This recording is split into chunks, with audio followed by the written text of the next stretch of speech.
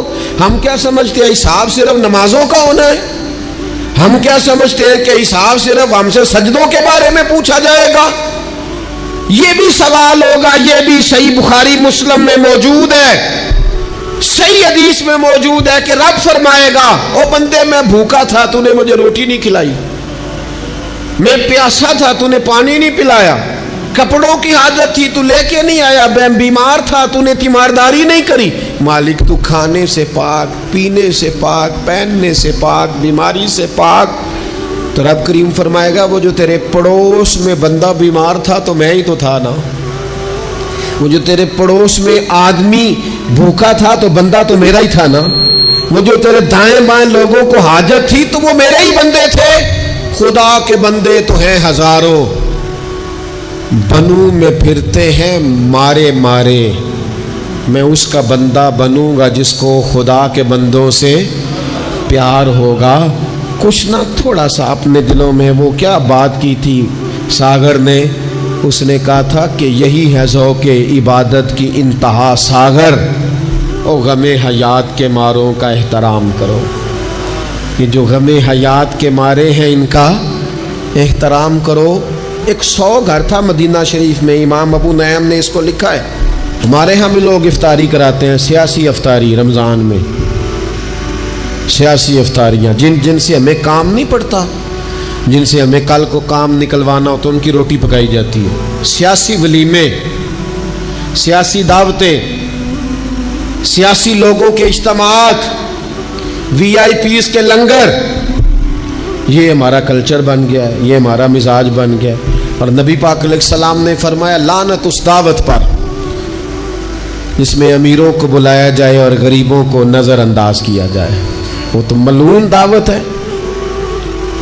100 گھر پورا تھا مدینہ منورہ میں, جس میں 3 وقت کا کھانا, بچوں کے کپڑے, اگر کوئی بیمار ہو جاتا تو دوائیاں.